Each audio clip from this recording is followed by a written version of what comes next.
विचार करते हैं पतिदेव गए थे लेकिन अभी तक लौटकर नहीं आए। जब कई दिन हो गया, चिंतित होकर चली अपने पतियों की खोज में। तीनों की भेंट हो गई।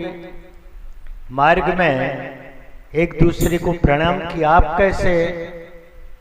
कहा हमारे पतिदेव गए अनुसुईया का पातिव्रत भंग करने, लौट कर नहीं आए। और आप? कहा हमारी भी वही पीड़ा है। तीसरी से कहा आप? कहा हमारी भी वही गति है। कई विष का बीज नारद का बोया हुआ है। नारद आज मिल जाता तो उसकी तुमड़िया फोड़ देते। तो नारद जी नारायण नारायण करते प्रकट हो गए। कहा नारद इधर आओ। कहा देवियों क्षमा करना, हमने व्रत ले रखा, हम स्त्रियों से वार्ता नहीं करते। कहा नारद कृपा करो, हमारे पति की प्राप्ति का उपाय बतलाओ। कहाँ है पतिदेव हमारे? कहा माता जो चित्रकूट में आश्रम दिख रहा है, माता अनुसुईया का आश्रम है। वहीं 6-6 महीने के बच्चे पालने में लोरी सुन रहे हैं, माता जी पालने में झुला रहे हैं। कहा फिर मिलेंगे कैसे? कहा देवियों तुम लोग भूल जाओ, बच्चे बड़े होंगे, माता उनका विवाह कर देंगे, तुम लोग भस्म रमाओ और संन्यास ले लो। कहा नारद हमारे पति की प्राप्ति का उपाय बतलाओ। नारद जी ने कहा माता की शरण में जाओ। तीनों देवियां अनुसुईया माता के आश्रम में जाती, द्वार खटखटाया। माता जी ने अंदर से पूछा कौन है? देवियां सावधान थी। कहती आपकी पुत्र बधुए हैं, फिर अपना ही घर है, आ जाए। तीनों देवियां गईं, माता को प्रणाम किया। हम लोग किसको प्रणाम करते हैं? देवियों को। और उन देवियों ने किसको प्रणाम किया? माता जी को, सती माता को, अनुसुईया को प्रणाम किया। घूंघट लेकर एक किनारे में बैठ गई, एक कोने में। अत्रि मुनि आए। देवी ये कौन है? कहा आपकी पुत्र बधुए हैं। अत्रि मुनि ने कहा तुम्हारा भी कौतुक विलक्षण है, हाथ हाथ भर के बच्चे और 5-5 हाथ की बहुएं हैं। अत्रि मुनि ने ध्यान से सारा रहस्य समझा। तीनों देवियां माता अनुसुईया के चरण दबाया करते थे। देखो पातिव्रत धर्म में कितनी बड़ी शक्ति है। तीनों देवियां चरण दबाते।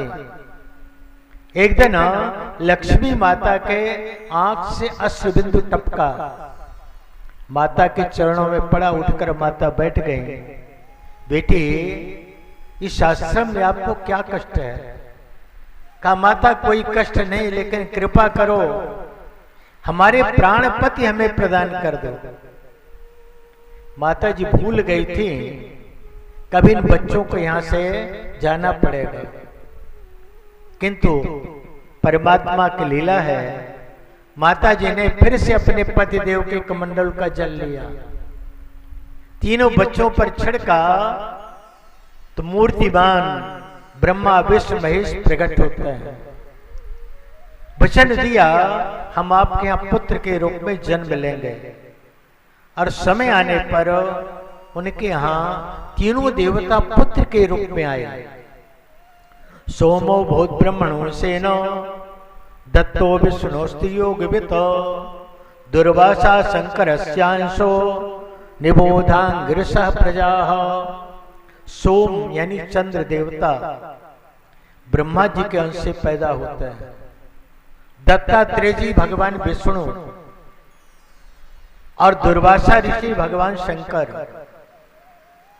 ये तीनों देवता सोम, दत्तात्रेय और दुर्वासा के रूप में प्रकट होते हैं। अनुसुईया ने ऐसा कौन सा तप किया था? अत्रि मुनि ने तो तपस्या किया। अनुसुईया माता को ये कहां सौभाग्य मिला? शिव पुराण में कथा प्राप्त होती है, जब अत्रि मुनि समाधि में बैठ गए, कई वर्षों तक जल वृष्टि नहीं हुई, सारे वृक्ष सूख गए, तिल लता गुल्म सूख गए, दूर दूर तक कहीं पानी भी नहीं था। ऋषि मुनि सब अपने अपने आश्रम छोड़कर चले गए। उस समय अकेली अनुसुईया, पत्ता तक नहीं था ऊपर सिर में ढकने का, बिना अन्न जल के। पति तो समाधि में थे, समाधि वाले को अन्न जल की आवश्यकता नहीं होती, किंतु जो बाहर है उसको तो चाहिए। अनुसुईया को तो जल भी चाहिए था, ग्रीष्म से बचना भी था, शीत से बचना था, वर्षा से बचना था। लेकिन माता अनुसुईया उस स्थिति में भी अपने पति की सेवा में लगी हुई। आज बाली होती तो छोड़कर चली जाती, लेकिन अनुसुईया माता ने सेवा किया। जब ऋषि समाधि से उठे तो वाणी से निकला जल। माता अनुसुईया जल लेने के लिए चली कमंडल लेकर। अब कहीं जल तो था नहीं, कहां से जल लाएंगे। कमंडल लेकर चली वनस्थली की ओर, तो मार्ग में एक स्त्री मिल गई। स्त्री ने पूछा, अनुसुईया कहां जा रही हो? हमारे पति समाधि से उठे हैं, उन्हें जल चाहिए। का जल तुम्हें कहां मिलेगा? का जहां भी मिलेगा लेकर आऊंगे और पति को जल से तृप्त करूंगी। किंतु आप यहाँ कौन है निर्जन वन में? यहाँ तो कोई पशु पक्षी तक नहीं है। आप कौन है और आपको कैसे पता कि मेरा नाम अनुसुईया है? उस स्त्री ने कहा, मैं गंगा हूं। जब तुम्हारे पति तपस्या में समाधि में बैठे थे, तुम्हारी तपस्या देखकर सृष्टि के समस्त देवता तुम्हारा दर्शन करने के लिए आए थे। सभी चले गए, किंतु मैं रुकी रही। मुझे पता था कि जब तुम्हारे पति समाधि से उठेंगे तो उन्हें जल की आवश्यकता होगी। तुम एक गर्त बना दो, गड्ढा, मैं उसमें जल के रूप में परिणत हो जाते हो। अनुसुईया ने धूल हटाया, गड्ढे का रूप बनाया और उसमें गंगा जी जल के रूप में परिणत हो गई। वह जल ले जाकर अत्रि मुनि को माता अनुसुईया ने दिया। अत्रि मुनि ने जल ग्रहण किया, कहा, देवी बड़ा स्वादिष्ट जल है, ये अपने आश्रम का नहीं दिखाई देता, ये कहां मिला जल? अनुसुईया चाहती तो कह देती, मेरी तपस्या से गंगा जी प्रकट होकर जल दी हैं। लेकिन अनुसुईया ने ऐसा नहीं कहा कि आपकी तपस्या से गंगा जी प्रसन्न होकर स्वयं आई हैं। कहां पर हैं, हमें लेकर चलो। सहारा दिया पत्नी ने पति को, सहारा देकर लेकर पहुंची जहां गर्त था। अत्रि मुनि ने स्नान किया, अपने सूर्य नारायण को जल दिया, अपने इष्ट भगवान शंकर को जल दिया। भोलेनाथ प्रकट हुए, हम तुम्हारी तपस्या से प्रसन्न हैं। अत्रि मुनि ने कहा, भोलेनाथ आप इसी स्थान पर अत्रीश्वर महादेव के रूप में विराजमान रहे हैं। चित्रकूट में अनुसुईया आश्रम के ऊपर पहाड़ी में अत्रीश्वर महादेव हैं, आज भी विराजमान है।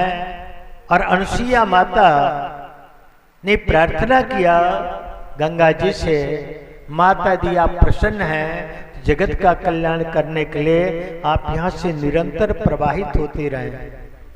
अनंत धाराएं अनुसुईया आश्रम से प्रकट होते हैं और वो वहीं से उद्गम है, वहां से जलधारा आगे चलती है। तप का ये प्रभाव था जिसके कारण माता अनुसुईया ने गंगा जी को प्रकट किया।